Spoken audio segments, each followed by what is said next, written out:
I didn't mean to make fun of the opening hymn. Actually, I did, but I'm sorry, I didn't mean to. Hope no one's upset.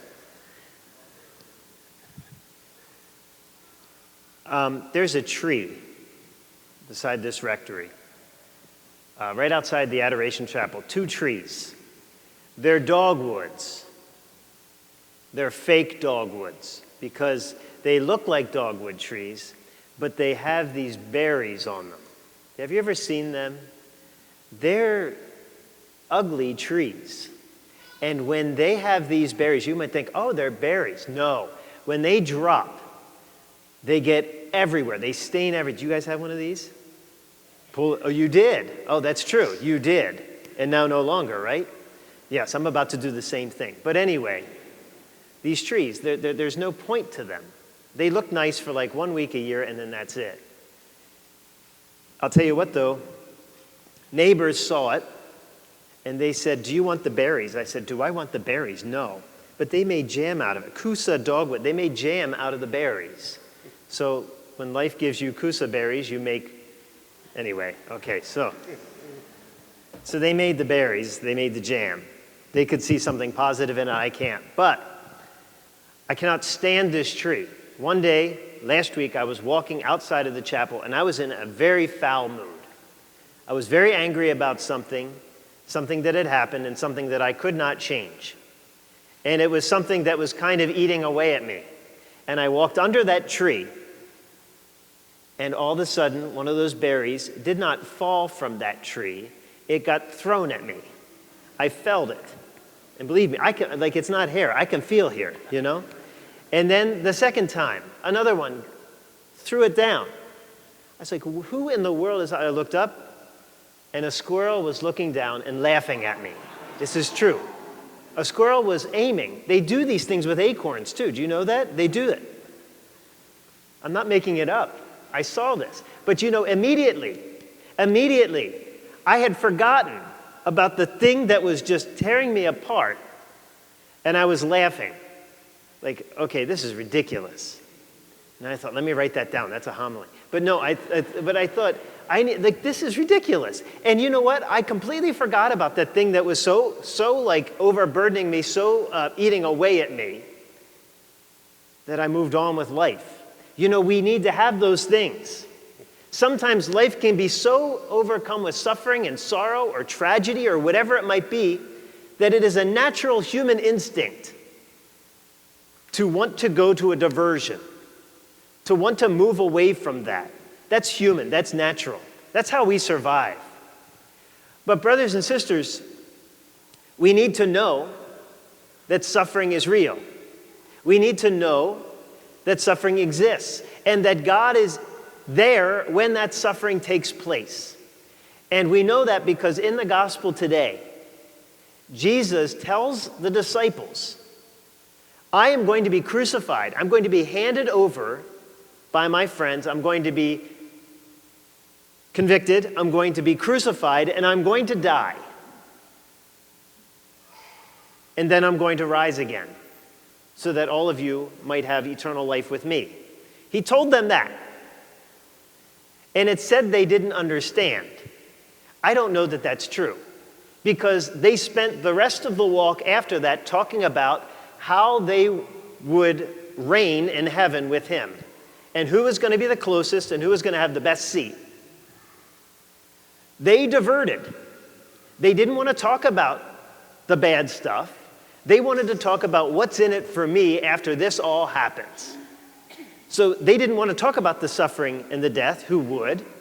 They immediately moved on to what was going to happen afterwards. They did what we do when things like this happen. And we all do it. We all get some bad news. I don't know. I go on my phone. I look for something. I look, read some football news or something.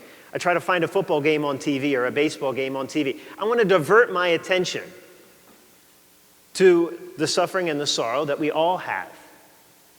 But brothers and sisters, when we do that, we ignore the fact that he endured that, and that inside of that, you and I endure that too, every day, and in different ways.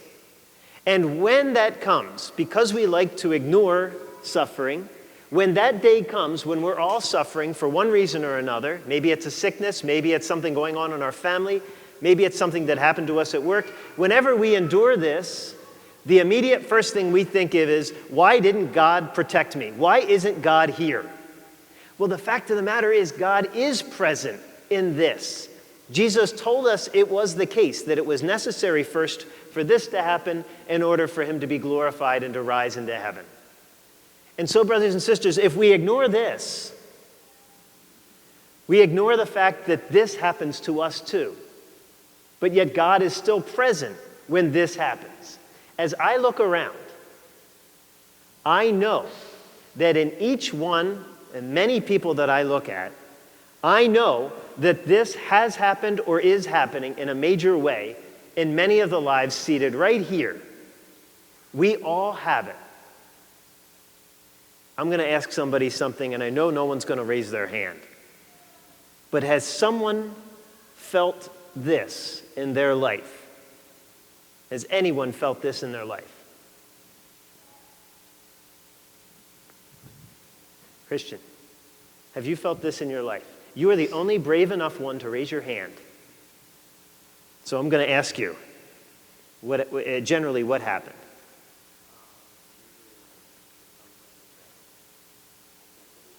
Usually something you can't get away from. And how do you feel his presence whenever that happens?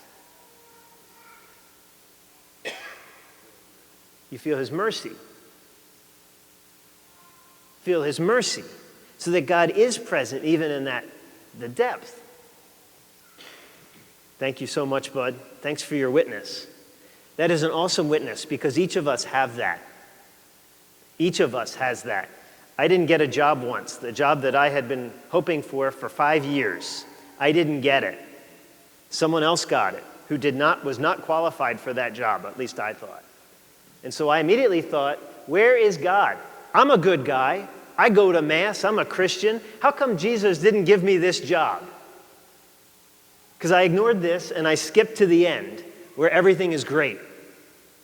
But brothers and sisters, he was there in that moment.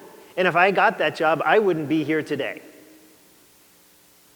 This is how he works, brothers and sisters. In the suffering and in the struggle, in this, when we can't get away from something, when we are struggling with sin, when we are struggling with sorrow or whatever it is, we are with him there.